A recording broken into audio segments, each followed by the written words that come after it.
Good evening, ladies and gentlemen. I'm Ryan BIJAN with Cowtown Movie Classics. Tonight, we are celebrating our month of Noirvember by presenting a really wonderful, unconventional, kind of different type of crime film from 1936, starring the wonderful Leslie Howard, Bette Davis, and of course, Humphrey Bogart giving the performance that made him a star, The Petrified Forest. I don't know if you're watching this in the audience or if you're watching this on YouTube.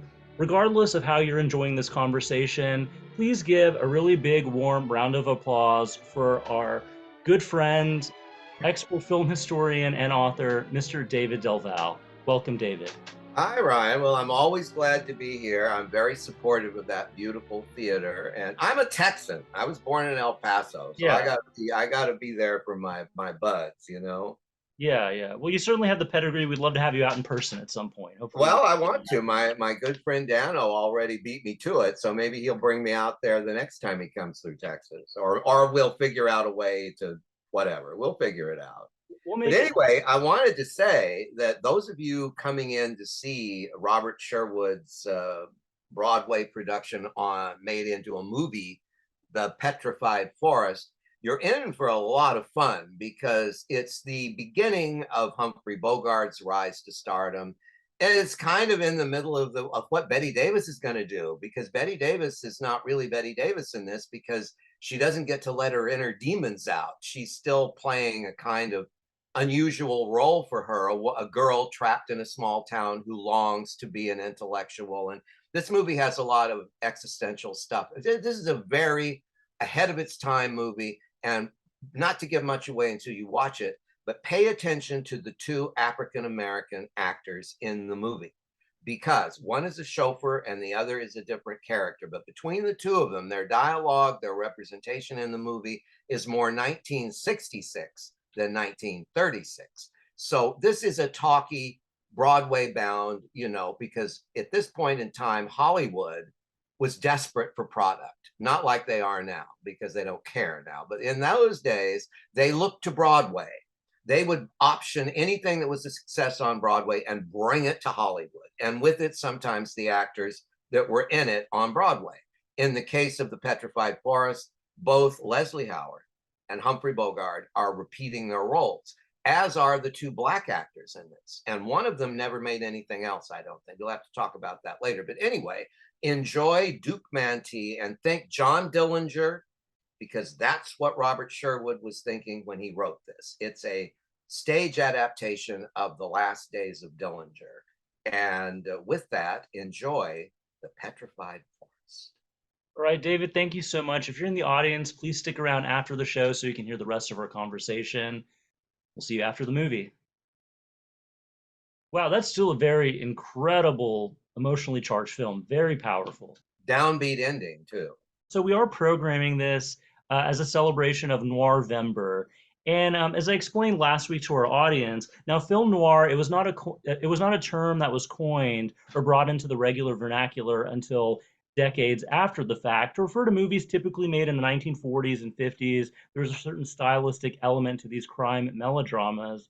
I was just curious, what is your personal classification of film noir, and where does Well, the it's very French, my dear. It's okay? very French. The French have to tell Americans what's up, like they did with Edgar Allan Poe. You know, Poe was always maligned here in the States. The French discovered him, translated him into French, and now all of a sudden he's the master, which of course he is to all of Yeah, us now. But yeah. the French also did this with film noir. Film noir is basically taking the gangster movies of the 40s. The 30s was not noir. So Hmm. I question whether I would call The Petrified Forest a film noir. I'm sorry, Eddie Muller. I know everything's a film noir to you. Just like I think everybody's gay, he thinks everything's a film noir. That's what we share in common. But no. It's not a film noir. It's crime drama. Sure. It's kind of a thinly veiled reimagining of John Dillinger. And Duke Mantee is John Dillinger to the teeth. And when you do research on this movie, you discover that Humphrey Bogart went to great lengths to even his costume in the movie is based on actual clothes that Dillinger wore. And now, what's interesting to me is, as you know, what I'm bringing that's personal to this, I was very good friends with the late Lawrence Tierney. Hmm. Lawrence Tierney's career, like Humphrey Bogart's, began with Dillinger. And he actually made the movie Dillinger at Monogram with Edmund Lowe, and that made him a star.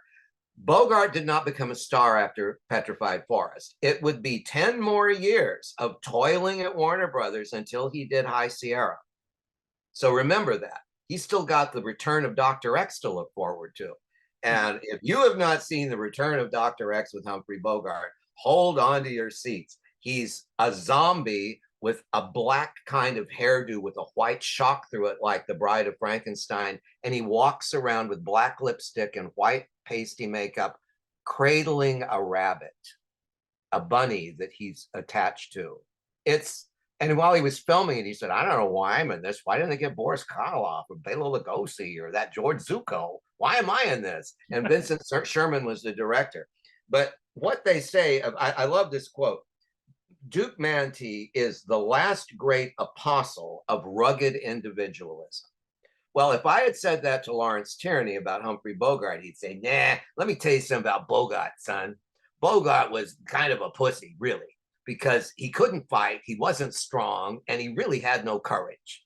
But what he would do, because of Duke Mantee, which should have been me, and of course I played it later, is the fact that when Bogey would go into a restaurant and pick fights, Lauren and he would make sure that the waiters were paid off. So they would separate them and beat up the guy if necessary. So Bogey would pick fights with people he knew he couldn't win, but it didn't matter because he was all play acting. Yeah. Because Bogart came from a very wealthy family. He was one of those boys that wore the sweater around the neck and said, tennis, anyone? This sure doesn't sound like Duke Mantee to me, but it sure sounds like Lawrence Tierney. Now, this book, which I can't stop recommending, by my friend Bert Kearns, is all about Lawrence Tierney. And you can see there's a portrait of him as Dillinger. Yeah. Inside this, it plainly says that Robert Sherwood's two-act drama, a tale of existential desperation set at the Black Mesa barbecue and gas station, is the highway crossroads in the Arizona desert. And apparently, 47-year-old Franchot Tone decided to take on the Leslie Howard role because he had the hots for the girl playing Gabby, who was Betsy von Fustenberg, who was all of 22 years old. Now, Franchot should have learned his lesson with Tom Neal, because Franchot Tone was after a babe called Barbara Payton. But Barbara had eyes for Tom Neal because he was a stud. And so she was sleeping with Tom and engaged to Franchot. Franchot confronts Tom and is nearly beaten to death. Oh, wow. So that's the story with that. But what happened with this was they went on tour with this, and Tone, who didn't really want to use Larry, said, I'm going to use Larry as Duke Mantee, but you cannot drink. Well, they managed to get through most of the tour, but towards the end of it, Franchot realized that not only was he not winning the girl that he was doing the play for, but Larry was getting all the action. Yeah. Held homage. So, I love this stuff. So, of course, it was all about fighting, and, he hits Franchot Tone. He's chased by the police and everything, all because of the Petrified Forest. So when I asked Larry about Bogart and everything, he just said to me, he said, what fascinates me about Hollywood is that people just take the image, and that's the truth. He said, now with Errol Flynn, who was a good friend of mine, he said, Errol was a ladies' man, but Errol was the real deal. He said, there's just something phony about Bogart. But see, those of us that love Bogey and love his movies, we're not going to, I don't really think, I think sometimes my problem, Ryan, is I get too wrapped up in the personal lives because I love that stuff. And I can't I always make the point of saying, as I am right now, you can enjoy a performance without really knowing, because it's all fake, it's all fake. And those that are really good at it, are the ones that we remember. Right. And Bogey made some great movies. Leslie Howard was a more interesting character. He was a huge womanizer, in spite of the fact he looks very kind of scholarly and erudite and everything, but he was constantly, he was a player, and Bette Davis turned him down flat. She just said, no, no, no, no, no, no, no, no, no, no. And he just moved on. In this book, Yeah, which yeah. is Bette Davis lets her hair down. And I love it. It's from Cabin in the Cotton. She has a line that's been used for everything. I'd love to kiss you, but I just washed my hair. Hmm. I just washed my hair too, so I'll leave it at that. But in this book, she describes what it was like to be on the set of this.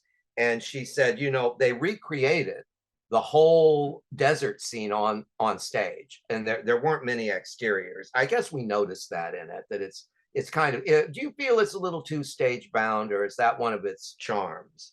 Well, I feel like a lot of those movies, you watch a movie like this and Dracula, you realize how dialogue heavy. It's all kind of centered around one or two locations. So you can tell it's based on a stage play, but I don't think that's a detriment to the film. It still works as a movie. Yeah. Well, here's what Betty had to say. I'll just read this quickly because it's kind of later when Leslie and I did Petrified Forest, he was very chummy.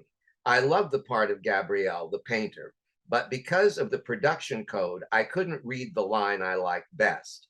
Here is this girl, like a fish out of water, stuck at that gas station in the middle of the Mojave Desert, and no one but Howard, the vagabond, understands her. And she says, my name is Gabrielle. But goddamn, wouldn't you know those bastards call me Gabby? She gave her signature cackle. When Howard appeared with me in It's Love I'm After, he let me know he wanted in real life to have an affair with me. And I quickly turned him down flat. Not that he wasn't unattractive, and we did have love scenes together, but he was so promiscuous. He was very nearsighted, so he had to wear glasses off screen. So he'd squint about the set and his eyes would light up on some blurry little blonde script girl. And sooner or later, he'd amble over to her. And you could just imagine another conquest was in the works. So when you're looking at this movie, it's got everything's going on, of course. You know, Leslie's sleeping with everybody, Bogart's trying to be Dillinger, and Betty's just looking at her watch going, when does my contract get interesting? Oh, and I mustn't forget Dick Foran as Yes. a gas station attendant, because Dick Foran, for those of us that love universal horror, Yes. so Yeah. Dick Foran is in Horror Island, which is a lot of fun. He's in one of or two of the Mummy He's sequels. in two of them. The Yes. Mummy's Hand, the Mummy's the Tomb. Mummy The Mummy's Mummy's Tomb. Ghost, Yeah. Mummy's Tomb. Yeah. I get them confused. Yeah. Uh, anyway, as we talk about Lon Chaney Jr. now, we can't. But Yeah. in any case, so Dick Foran, this is the best role of his life. Yeah. He's wearing a football jersey and he's macho and he's constantly trying to make time with Gabby. It's a great performance. And I don't understand why well, who knows what happens in these things, but Dick Foran had a pretty good career, but he never got to do roles like he did in Petrified Forest. So I always single him out as someone to really pay attention to. Yeah. Well, actually, I'm a huge Dick, obviously because of the Universal monster Oh, film. yeah. But we just got done watching Black Legion, and he's wonderful in that film. He's one of the leads in the movie. He's very Maybe like if he'd stayed at Warner Brothers, he would have gotten better roles than at Universal. Petrified Forest should not be as forgotten as it is. I don't understand, but I don't. Do you think it's a film noir? I mean, there's no femme fatale. Betty's not a femme fatale in that. well, the only reason I would put Petrified Forest at least in the ballpark, as opposed, you watch something like Public Enemy, Little Yeah, Caesar, Scarface. The format of it is sort of the rise and fall of the American gangster. Whereas Petrified Forest, it's not as interested in Duke. I mean, it is interested in Duke Mantee, but he's not the primary figure. It's really more about Gabby and the Leslie Howard character. And there's a sort of fatalism as they're drifting through this kind of dark world. There's a lot of interesting ideas in it. yeah. So that's Well, why the thing that yeah, he's American, I think they made a big deal out of the yeah, gangsters were always Italian. right. But in this case, and everyone embraced Dillinger. This is what Larry told me about playing the role. And he said Robert Sherwood wrote Petrified Forest for John Dillinger. And Warner Brothers signed Edward G. Robinson to play Duke Mantee. Yeah. They had to back up. And Leslie Howard said, and he had clout in those days because Hmm. Leslie was a big star. And Leslie said, if Bogart's not in it, I'm not in it. So deal with that. So they hired Bogart, and I guess they gave Edward G. Robinson something. If you rethink the Petrified Forest with Robinson, and I don't know. I mean, it's so funny because Edward G. Robinson wasn't really a tough guy either. Right. Well, You know, actually, it's both funny. Bogey and he were like fake tough guys. Well, it's funny you mentioned Edward G. Robinson. And speaking of film noir, when you really think about it, if you compare the two films side by side, go watch Key Largo, where Edward G. Robinson is essentially playing the equivalent of the Duke Mantee character, but structurally, you have these people, they're But holed he's up. in a bathtub. That's the only difference. That's true, yeah, yeah. But Key Largo, in a lot of ways, feels like an unofficial remake of Petrified Forest. No, I'm glad that it worked out the way it did, and because Bogey still struggled. It was recognition and stardom of sorts. But remember, when Bogey was doing like under contract work at Warner's, he was getting $750 a week in those days. That's a lot of Yeah, money. A lot of people would just be happy with that, and they would never pursue trying to. But he was driven. right. And Well, what's interesting is they redid the Petrified Forest in the 50s on television. And mhm. by then, Bogart had already won the Oscar for African Queen. So they redid the Petrified Forest. And guess who it was? Henry Fonda was Leslie Howard. Duke Mantee was, of course, Humphrey, but changed a little. And the Bette Davis role was played by Lauren Bacall. Oh, wow. Henry Fonda, Lauren Bacall, Humphrey Bogart. Mhm. But it's the Petrified Forest. I can't imagine what it was like. But there must be a kinescope of it. There's a Academy of TV Arts and Sciences in Beverly Hills, and they have everything on television. So Bogart, like you said, he came from wealth. He had a very privileged background. What about his personality? And of course, he wasn't really a tough guy, but what about his face, the way he carried himself? Why do you think it was easy for Warner Brothers to typecast him? I'm not sure because he wasn't any of those. He wasn't like that in person, I Yeah. imagine. But what I think it was too, before he married Lauren Bacall, he Hmm. was married to a woman named something Mayo. Yeah, yeah, yeah. And they were two battling alcoholics, and they battled all over Hollywood, thrown out of this place, thrown out of that place, kind of like Lawrence Tierney would be later. So alcohol gave Bogey a swagger and a masculinity that he wouldn't have had without the booze, which is probably why he smoked and drank too much, which is what killed him. Yeah. British actors that were stage bound, like Burton, O'Toole, they drank because they didn't want people to think they were gay. Hmm. Because acting is a feminine thing. Yeah. It's not manly. Being an actor is not manly. Alcoholism is really a motivation unto itself in what happens to a lot of actors, especially in this period of time when people didn't realize it was a disease. Yeah. It destroyed Larry, but Larry quit for a while. And when he would stay with me, he'd say, "Kid, I just want to tell you one thing. Don't drink. All that happens when you drink, you wind up in jail or in the hospital." I'm lucky to have had him in my life, I must tell you. I actually have a hard copy edition of the Robert Sherwood play, The Oh, Petrified wow. Forest, if you can see it. But what's really Yeah. fascinating about this, if you look at the inner the inner binding, someone has cut this out and glued it. It is from a playbill. It says the Sam S. Schubert Theater, week beginning Monday, December 24th, 1934. So this predates the film. And I don't know if you can see it, but it has Leslie Howard's signature. That is so cool. Yeah, Guys, if you love to go through thrift shops, this yeah. is where you find this stuff. Speaking of Leslie Howard, I think what makes his signature so valuable was unfortunately he didn't stick around for very Like long. Carol Lombard, he died in a plane crash, Yeah. and very tragically. But his career he was in Gone with the Wind, Hmm. and he also was a human bondage once again with Bette Davis. First of all, I think that we should always try and watch something, even if we're aware it's adapted from a stage play, because you can almost assume adapted from a stage play means it's going to be just that. It's going to be static. It's going to be two people talking endlessly, and it won't be involving. But as you discovered from watching The Petrified Forest, it's very involving, and it's got a lot of things in it that are relevant today. So never listen to other people when it comes to movies. Always, like Timothy Leary said to me about drugs, just try them yourself and then you decide whether it's, but with movies, I think it's a little safer. Yeah. But I enjoyed it, and I'll tell you something. I think that Humphrey Bogart's performance in it is spectacular, and it also bodes what you're already familiar with, except for Casablanca, because Humphrey Bogart was never a romantic lead until that. Mm-hmm. But if George Raft had played it, all the things George Raft turned down, it's a good thing. Oh, George yeah. wasn't really a very good actor, truly. He's a nice man, though. Well, David Del Val, once again, thank you so much for your time. You are a wealth of information. Oh, well, I enjoy doing this with you, Ryan, because you love movies, I love movies, and that, at the end of the day, is all that matters. I hope you enjoyed the film. Please join us next Monday at 7:30. I am a fugitive from a chain gang. Once again, my name is Ryan BIJAN. We'll see you next time.